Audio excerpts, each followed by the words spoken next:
ce chapitre 4 concernant les applications linéaires. Il a des relations avec les chapitres qu'on a déjà vus, comme par exemple les espaces vectoriels, les bases, ainsi les matrices. Donc, une application, c'est une, comme on peut dire pour les fonctions. Les fonctions sont aussi des applications qui ont un ensemble de départ, ici qui est E, et qui ont aussi un ensemble d'arrivées qui est F. Donc, chaque ensemble ici, soit E, soit F, sont des espaces vectoriels. Donc, autrement dit, on peut parler sur les bases, sur les caractères en général des espaces vectoriels. Comme définition d'une application linéaire, F de E dans F, cette application est dite linéaire s'il vérifie deux conditions. Bien sûr, puisqu'il est linéaire, il doit être défini sur soit l'espace de départ, soit l'espace d'arrivée. Ils sont des espaces vectoriels. C'est une condition nécessaire pour qu'on puisse dire que F, c'est une application linéaire. Plus que ça, il doit vérifier deux conditions. La première condition, c'est que F de X plus Y est égal F de X plus F de Y. Et la deuxième condition, c'est F Kx, c'est un scalaire qui appartient à R en général chez nous, donc est égal K fois F de X. On peut faire sortir de ce K de F, l'ensemble des applications linéaires de E dans F. Voilà un exemple d'une application linéaire. Donc ici, on prend les espaces vectoriels, c'est R2 et R3. L'ensemble de départ, c'est R2 et l'ensemble d'arrivée, c'est R3. Sont deux espaces vectoriels. Et cette application linéaire fait correspondre tout élément de l'ensemble de départ avec un autre élément qui sera unique dans l'espace d'arrivée. Donc, f de xy, un élément de R carré, est égal moins y, point virgule, 2x, point virgule, x plus y. Si on peut, par exemple, calculer l'image de f de 0, par exemple, 2, on doit remplacer x par 0, y par 2. Ici, c'est moins 2, 2 fois 0, c'est 0, 0 plus 2, c'est 2. Et ainsi de suite. Donc, maintenant, on va vérifier que cette application est linéaire. Donc, pour qu'il soit linéaire, on doit vérifier ou bien voir est-ce que la première condition est vérifiée. Donc, f de x, y plus x', y' est égal. On fait la somme des deux vecteurs, ou bien des deux éléments de R carré, x plus x', point virgule, y plus y'. Donc, on va, au lieu de x, on a x plus x'. Et au lieu de y, on a y plus y'. Donc, chaque fois, pour calculer l'image d'un élément, on remplace le premier élément par x et le deuxième élément par y. Donc, on remplace moins y, c'est-à-dire moins la deuxième, c'est moins y. Point virgule. Au lieu de x, on fait deux facteurs de x plus x'. Donc, 2 plus facteur de x plus x'. Et ici, c'est x plus y, c'est-à-dire le premier coordonnée plus le deuxième coordonnée. Donc, le premier coordonnée ici, on a x plus y plus y'. Donc, pour voir est-ce que cette image de la somme est égale à la somme des images. Donc, on essaie de séparer les éléments de façon à avoir f de x, y. Donc, si on sépare moins y d'ici, 2x d'ici, et x plus y d'ici. Voilà. Donc, celle-ci est f de x, y. Et la deuxième, le reste sera moins y prime, 2x prime, point virgule, x prime plus y prime, qui est f de x prime, y prime. Donc, la condition est vérifiée. Maintenant, on va voir est-ce que la deuxième condition est aussi vérifiée. F de k, y, k est un scalaire, donc ce scalaire, on peut le distribuer sur les coordonnées de ce vecteur. Donc, il devient f de kx, ky. On le remplace par kx, et pour y, on le remplace par ky.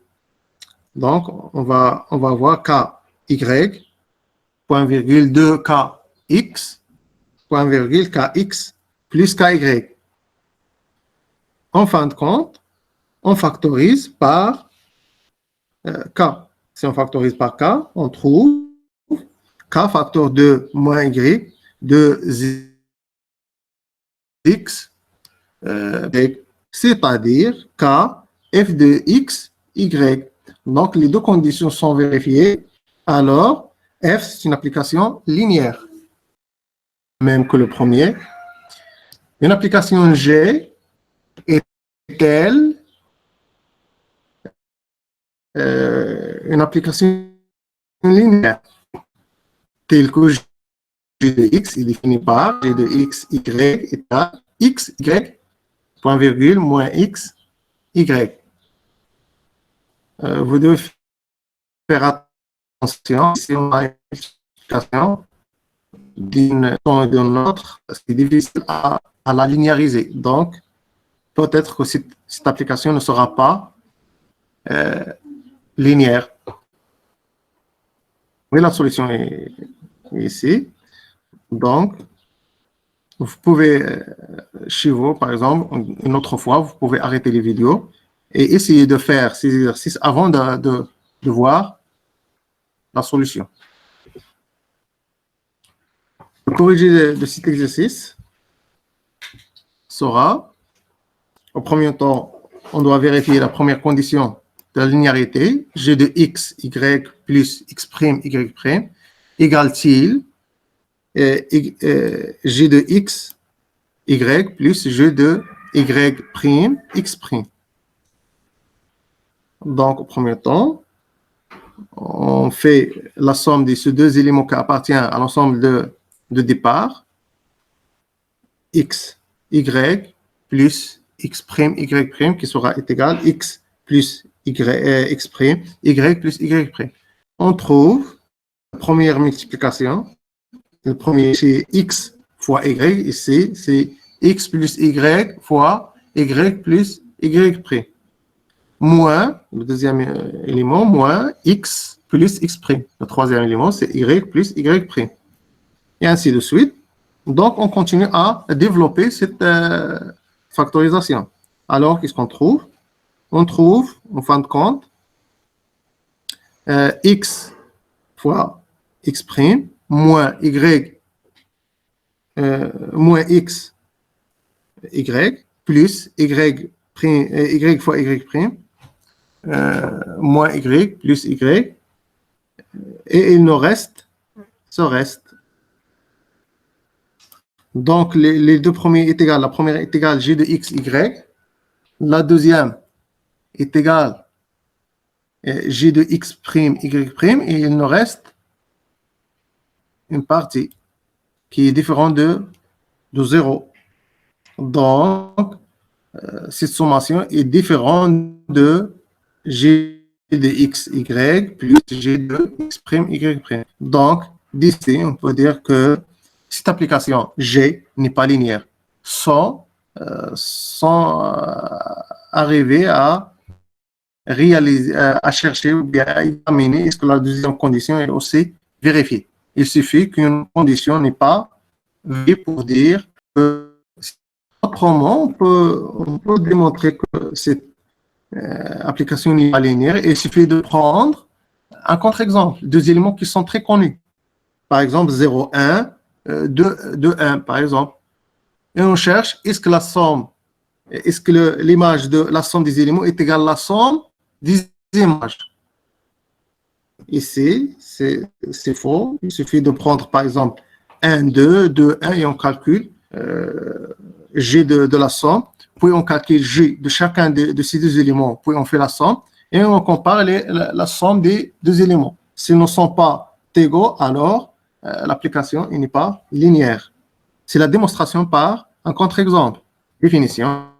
Les éléments de E par F s'appelle image de F est notée image F qui est définie par l'image de tous les éléments qui appartiennent à E. Bien sûr, les images appartiennent à F. L'ensemble des éléments de E dans l'image est nul. Donc, il y a des éléments qui appartiennent à l'ensemble E. Leur image sera nulle. Et s'appelle, cet ensemble des éléments qui ont l'image nulle s'appelle le noyau de F. Et noté car F. Donc, ce sont les éléments qui appartiennent à eux dont l'image est nulle. Proposition. Soit F est une application linéaire. La base de E, c'est E1 jusqu'à En.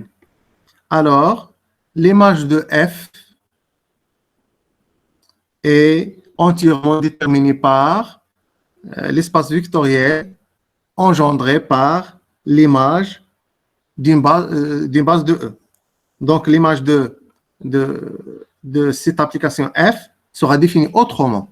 Donc, l'image de F, qui est égale l'image de chaque élément qui appartient à l'ensemble E, sera aussi définie par les images de chaque élément de la base. Chaque élément de la base, on calcule son image. Donc, ces éléments qui ont l'image, ou bien qui ont les images des éléments de la base, elles engendrent l'image de F. Donc, l'image de F, c'est un espace vectoriel. F est une application linéaire. Alors, toujours, on a l'image de 0 de E est égale au 0 de F. Voilà, une petite démonstration. Si X appartient à E, donc X moins X est égal à 0 de E. Autrement dit, si X est égal plus X plus moins 1 de X, c'est X moins X. Donc, F de 0 est égal à F de X plus moins 1 fois X. Donc, puisqu'il est linéaire, donc, cette sommation qui est à l'intérieur de F, elle va se transformer, ou bien on va distribuer ce F sur cette sommation. Donc, on trouve F de X plus F de moins 1 X est égal à F de X plus moins 1. On fait sortir ce moins 1 de F, moins 1, F de X. En fin de compte, on trouve F de X moins F de X, c'est-à-dire 0 de F. Ce sont les mêmes éléments, sont égaux. Donc, la soustraction de deux éléments qui sont égaux, elle donne 0. Donc, on passe au noyau et image d'une manière générale de l'application linéaire. Donc, voilà un exemple. F de X, c'est une application linéaire qui a le départ, c'est R3, qui arrive à R2, montrant que F, au premier temps, que F est une application linéaire. Ici, sans pied, il suffit de faire la somme de deux éléments qui appartiennent à l'ensemble de départ. Donc, F de X plus X', Y plus Y', Z plus Z'. En fin de compte, on trouve qu'il est égal à F de X, Y, Z plus F X', Y', Z'. Donc, F est une application linéaire. Montrons que F de 0 de R3 est égal à 0 de R2. On a F est une application linéaire. F de 0,3 est égal à F de 0,0. Donc, le 0 de R3, c'est les 3 0. Alors, c'est 0 moins. Donc, si on applique l'expression de l'application F, en fin de compte, on trouve 0, 0, c'est-à-dire c'est le 0 de R2. Maintenant, on va déterminer l'image de F. L'image de F est égale, c'est l'image de tous les éléments qui appartiennent à R3. Autrement dit, on a défini ces images par les images des éléments qui appartiennent à l'ensemble R. Donc, est égal aussi, c'est vecteur de 1, 0, 0.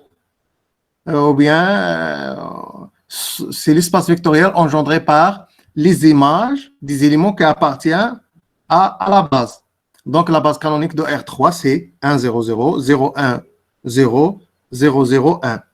En fin de compte, après le calcul, on trouve 1, 0, 0, 1, 0, 1. Donc, il y a deux éléments qui se coïncident. Donc, on va éliminer un élément. Donc, on trouve que c'est le vecteur de 1, 0, 0, 1 et c'est la base de R2. Donc, l'image de F ou bien F de R3 est égale à R2. Déterminons maintenant le noyau de l'application F. Le cœur de F est égal à F moins 1. Ce sont les images réciproques de 0. Donc, quels sont les éléments qui appartiennent à R3 et qui ont l'image est égale à 0. Donc, ce sont des éléments qui appartiennent à 3, mais leur image par F, c'est l'image d'une manière générale de X, Y, Z qui ont été égales à 0. Donc, on va résoudre cette équation. Ici, on a deux coordonnées. Le premier coordonnée est égal au premier coordonnée, le deuxième coordonnée est égal au deuxième coordonnée. Donc, après le calcul, on va les calculer comme des systèmes. On va éliminer quelquefois le X de quelque part, ou bien écrire en fonction des autres pour arriver à des paramètres des fonctions. Par exemple, ici, on a X est égal à 2Z, Y est égal à moins X. X est égal déjà à 2Z, alors Y est égal à moins 2Z. Donc, Z ici, on peut le prendre comme un paramètre ici. Donc, on peut prendre Z est égal à T. Donc, X est égal à 2T. Y est égal à moins 2T. Si vous vous souvenez que ce sont les représentations paramétriques des droites ou bien des plans que vous avez déjà vu. En général, le cœur de F est écrit, chaque élément qui s'écrit sous forme de T moins 2T, T qui appartient à R3, avec T appartient à R, alors cet élément appartient nécessairement au cœur de R. Autrement dit, on peut le faire sortir du vecteur. T, facteur de 2 moins 2, 1, appartient à R3, alors T appartient à R. Donc, 2 moins 2, 1, c'est le vecteur qui engendre le cœur.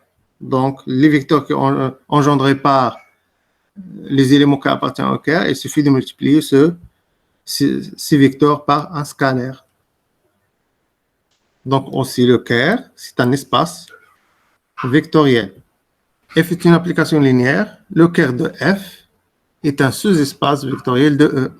Il est facile à démontrer, mais ce n'est pas la peine. Donc, on passe à un exemple. On a déjà calculé le cœur, qui est le vecteur d'un vecteur.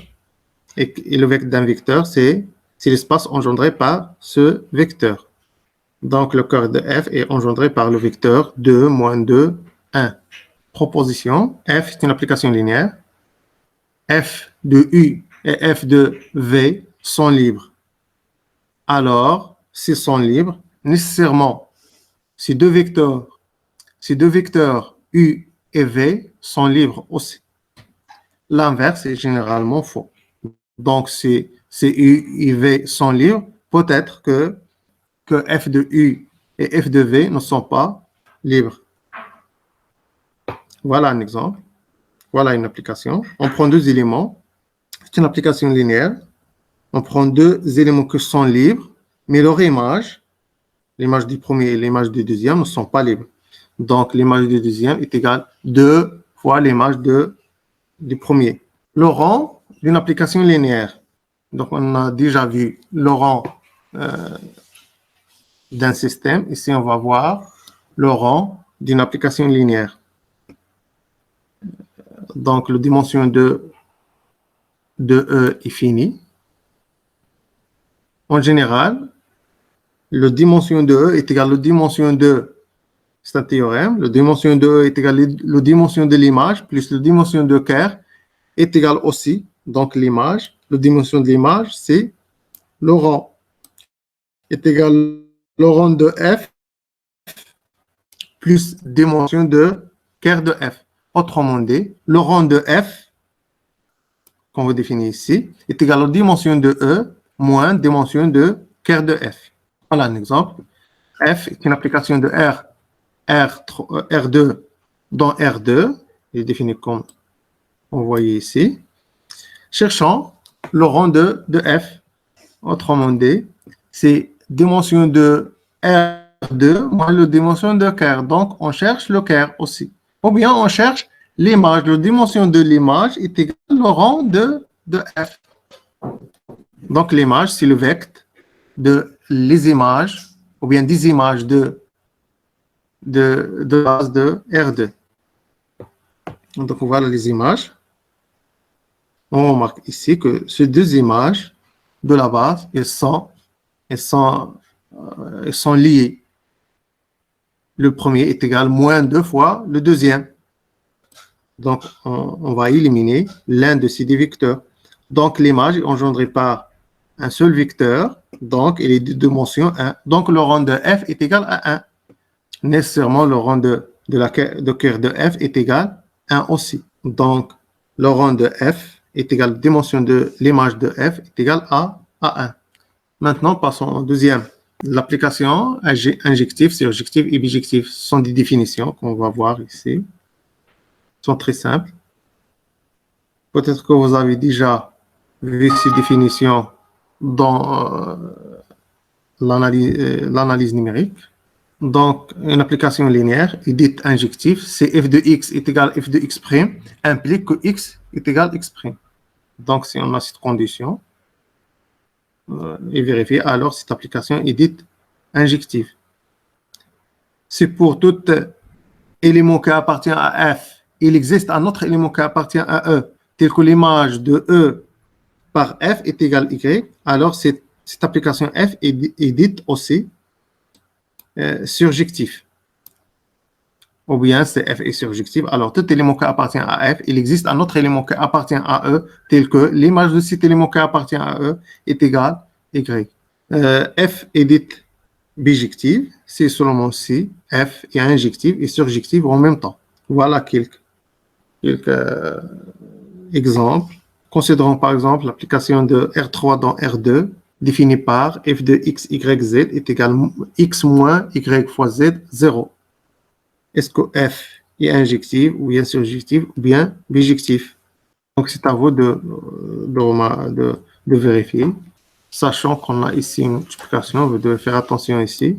Théorème, propriété des applications injectives, surjectives et bijectives. Théorème, le Kerr de f est égal à 0, ou bien à l'ensemble qui est égal à 0. Donc, f est injective. C'est facile à démontrer. L'image de f est égale à grand F, alors f est surjective. Donc, ces deux conditions sont vérifiées pour une application f. Donc, qui a l'image de f est égale à grand F, est égal l'espace d'arrivée tout entier, et son Kerr est égal à l'ensemble construit par un seul élément qui est 0, par le singleton 0. Alors, cette application est bijective. Définition. CF est une application F est dit isomorphisme de E dans F, c'est seulement CF est bijective. Maintenant, on passe dans une partie qui est très très importante, c'est la construction de la matrice associée à une application linéaire, ou bien la matrice d'une application linéaire. F est une application linéaire dont la base est U1, U2 jusqu'à M, et F est F l'ensemble d'arrivées dont la base est B', F1, V1, V2 jusqu'à Vn. Donc, d'une manière générale, si X est un élément qui appartient à E, alors il s'écrit dans la base de E, soit de cette manière réduite ou bien sous la forme développée. Chaque fois, on va multiplier par les éléments de la base ou bien les vecteurs de la base. X1, c'est un scalaire fois U1, premier élément de la base. X2, c'est un scalaire aussi multiplié par le vecteur U2 de la base, et ainsi de suite, qui sont appartiennent à E. Alors, f de x est égal à f de cette sommation. Alors, cette sommation, on peut la distribuer par la linéarité de f. On trouve en fin de compte x1 fois f de u1 et ainsi de suite. On trouve ici une multiplication, ici, c'est une multiplication matricielle. Donc, la première matrice, c'est f de u, f de u2, f de um, multiplié par x1, x2 jusqu'à xm. Donc, l'une sera la ligne et l'autre, c'est la colonne. Donc, l'image d'un élément de la base, elle donne un autre élément qui appartient à F. Donc, il va s'écrire en fonction des vecteurs de la base de F. Donc, c'est la sommation de I1, par exemple, le premier élément. Notez, le 1, il dépend de 1, le premier vecteur de la première base.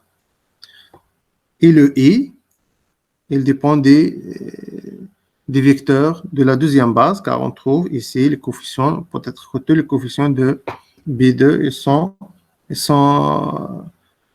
sont présents, soit avec un coefficient qui est égal à 0, soit qui est différent de 0. Ainsi pour tous les éléments pour toutes les images de la base, de la première base.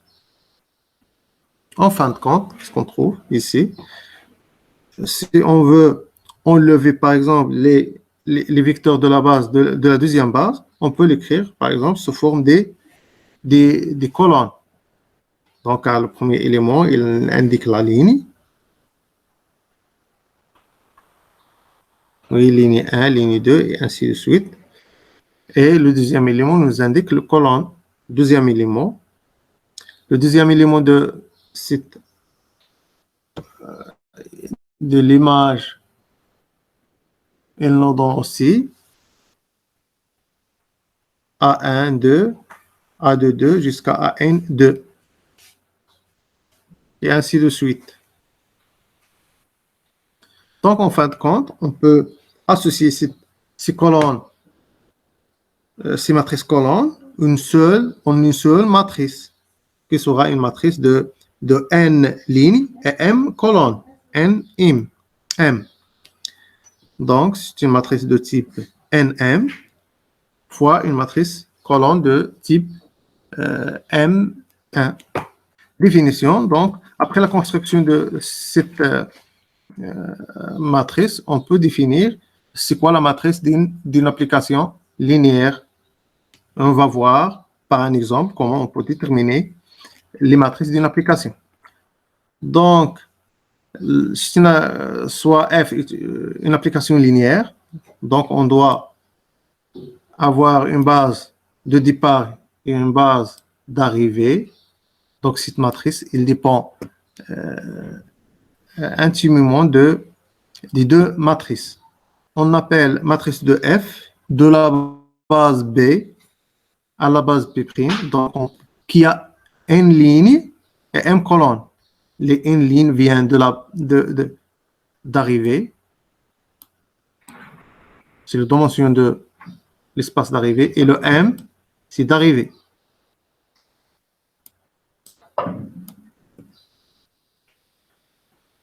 Dans le IM colonne est construit par, donc on parle de la colonne.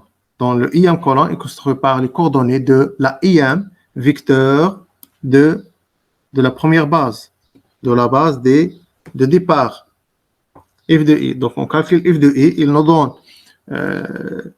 donne des coordonnées dans la deuxième base. Donc ces coordonnées, on l'écrit sous forme d'une colonne, ainsi qu'on a bien arrivé à déterminer le IM colonne de la matrice. Le IM colonne. Alors, on note A, qui est égal à FBB. On peut faire les indices pour marquer quels sont les éléments qui nous donnent cette matrice. C'est l'application F, bien sûr, la base, la première base et la deuxième base. Et voilà les éléments qu'on trouve en fin de compte. Donc, en général, quel est le rôle de cette application, cette matrice d'une application? Alors, si X appartient à E, alors f de x, y, on peut la calculer autrement à travers ou bien à l'aide de cette matrice de f. Donc, pour calculer l'image, il suffit de multiplier ce x par a. Donc, ax est égal à l'image qui est y. Remarque, pour déterminer une matrice d'une application linéaire, on doit écrire les vecteurs antécédents et les vecteurs images sous forme des matrices colonnes. On va voir un exemple. Voilà un exemple. Voilà une application linéaire de R3 dans R2 définie par. Alors, déterminons la matrice de F de la base canonique dans la base canonique de F. Donc, en général, on peut la calculer, on peut le déterminer par beaucoup de méthodes.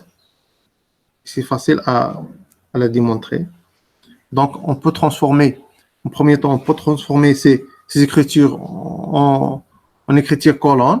F de x, y qui était ligne, maintenant, il devient colonne. Ainsi de suite. Pour l'image qui était sous forme d'une ligne, maintenant, il est colonne. Premier élément de ce colonne, deuxième élément de ce colonne. Donc, pour calculer l'image de x, y, z, on peut aussi utiliser la matrice de f pour calculer l'image. Il suffit de trouver une image de telle façon à la multiplier par x, y. En fin de compte, on trouve cette image x plus y, y plus z. Déterminons maintenant la matrice de f. Donc, la matrice de f s'appuie beaucoup sur l'image de la base de R3. Donc, quels sont les éléments de R3? Voilà les éléments de R3 de la première base. Et quels sont les éléments de la deuxième base? Voilà les éléments de la deuxième base. Donc, qu'est-ce qu'on va faire? On va calculer l'image de chaque élément de la première base pour savoir leurs coordonnées de la deuxième base. Il nous donne l'image de chaque élément, il nous donne la colonne pour le premier image. Il nous donne la première colonne, le premier et le deuxième image. Il nous donne la deuxième colonne et ainsi de suite jusqu'à qu'on termine. Donc, f de 1, 0, 0. Donc, on fait la somme. Donc, on revient par exemple ici, voilà l'expression de f. 1 plus 0, 0 plus 0, c'est 1. Donc, voilà le premier élément de la, voilà le premier élément de, le premier, ou bien la première colonne de la matrice de f. Maintenant, calculons f de 0, 1, 0. Donc, il nous donne 1, 1. Voilà la deuxième colonne. F de 0, 0, 1 et 0, 1. Voilà la troisième colonne. Donc, on a déterminé les colonnes de la matrice. Donc, il suffit de poser ces colonnes l'un à côté de l'autre pour déterminer la base, ou bien la matrice de f. Donc, il est facile à déterminer. Vérifions maintenant que AF, ou bien la matrice de la fonction f multipliée par x, y, z, elle nous donne aussi x plus y plus z. Donc, c'est la même chose pour qu'on puisse dire qu'on peut remplacer une application linéaire par sa matrice. Alors, voilà la matrice A. Voilà la matrice A. Maintenant, on va calculer cette multiplication. Donc, 1 fois x plus 1 fois y plus 0 fois z. 1 fois x plus 1 fois y plus 1 fois z. Deuxième élément, c'est 0 fois x, 1 fois y, 1 fois z, plus entre ces éléments. Donc, en fin de compte, on trouve x plus y plus z. Donc, c'est f2 est égal f de x, y, z.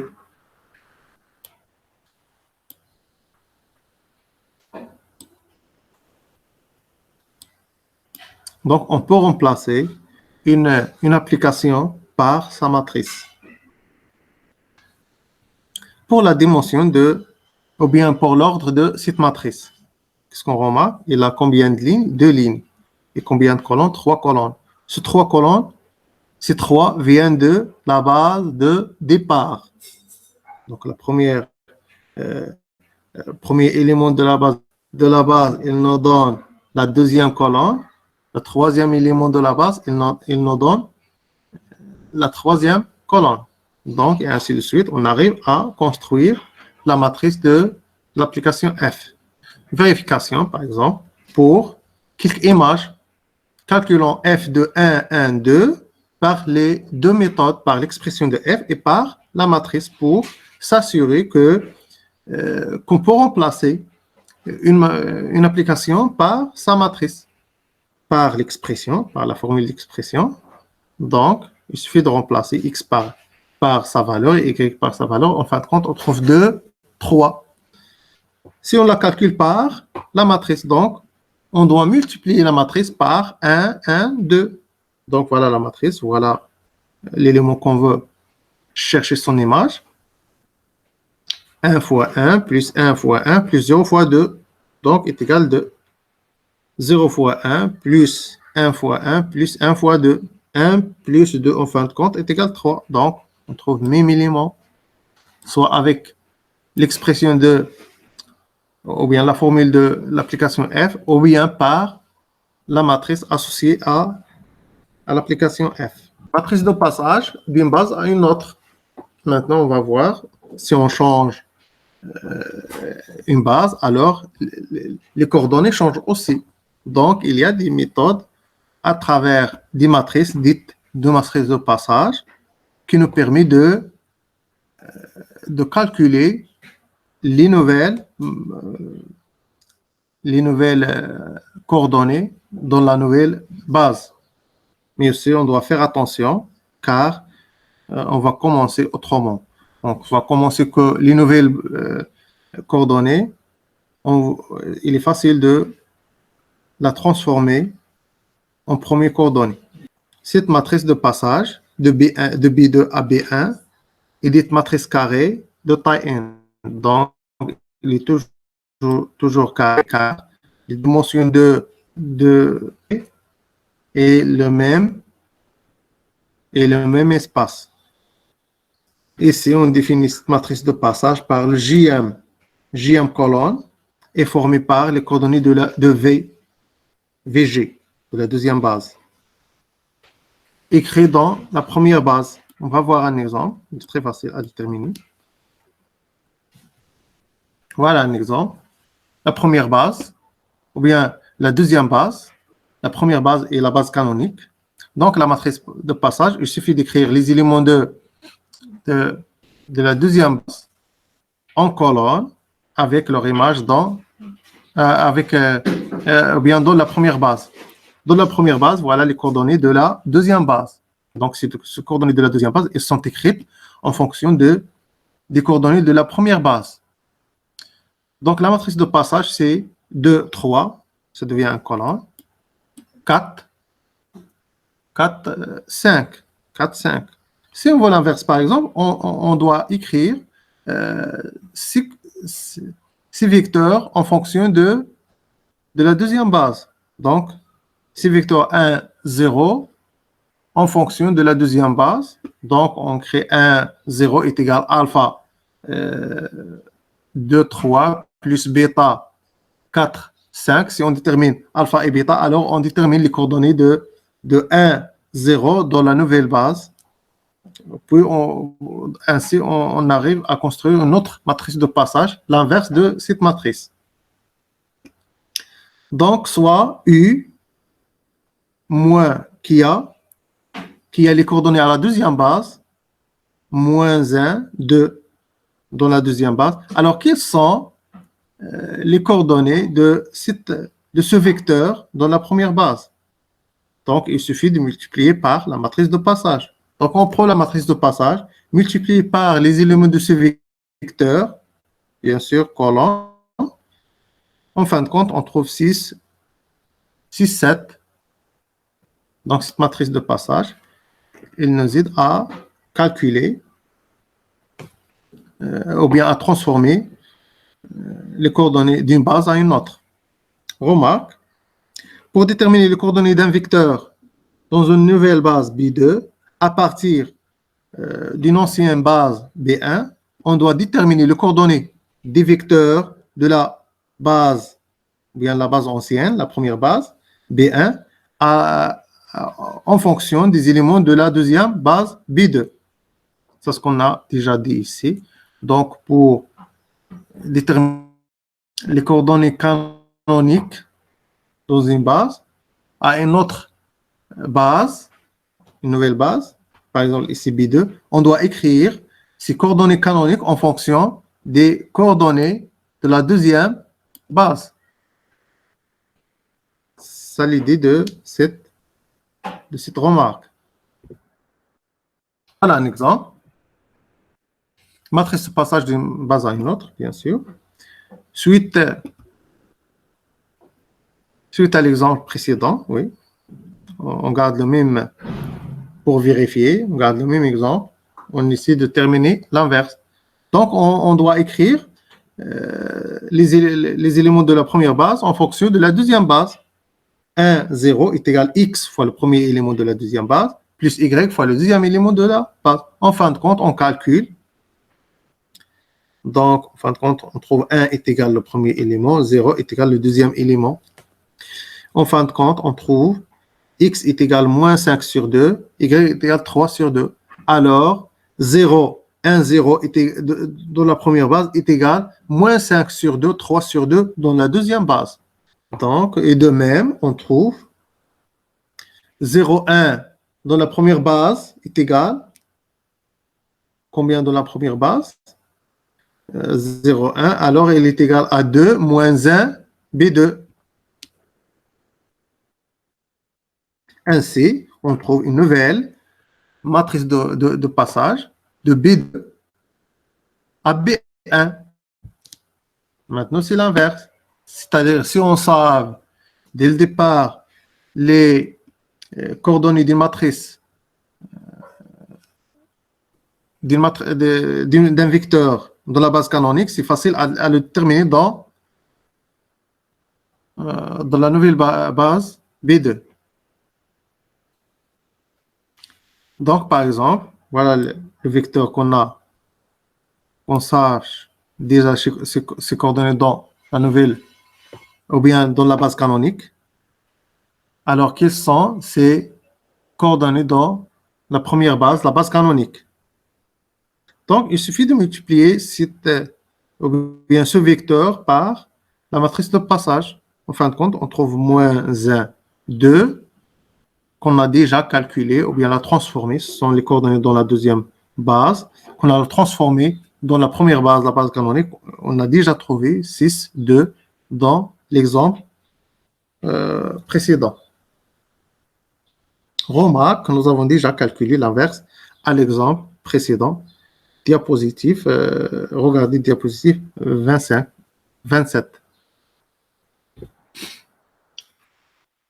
Position, soit U, un vecteur d'un espace vectoriel E, x1, ses coordonnées dans une base B1, x2, ses coordonnées dans la base B2, une matrice de passage de B1 à B2, alors on trouve x1 est égal P, x2. Autrement dit, si on veut chercher, par exemple, ces coordonnées, les nouvelles coordonnées en fonction des premières coordonnées, il suffit de calculer l'inverse de ce matrice. Donc, pi moins 1 fois x est égal à x2. Théorème. Donc, les matrices de passage sont utiles au changement de base d'une application linéaire. Maintenant, si on a une application linéaire, on a aussi un changement de base. Alors, l'expression de cette matrice va changer aussi en multipliant par des matrices. Donc, maintenant, on va travailler seulement sur les matrices. Donc, B1, B2, de base, C1, C2. Donc, comme on peut dire que, voilà, la description ici. F est une application linéaire de E dans F. F, les bases B1 de départ et C1 d'arrivée. On a changé ces bases en B2 d'arrivée et C2 d'arrivée. Donc, on a changé la base de l'ensemble de départ et de l'ensemble d'arrivée. Mais on a déjà déterminé les matrices. La matrice de F dans la première base, dans le premier base, et B, la matrice de F dans les deuxièmes bases. Alors, on calcule la matrice de passage entre B1 et B2 et la matrice Q, la matrice de passage entre C1 et C2. En fin de compte, on trouve la relation suivante.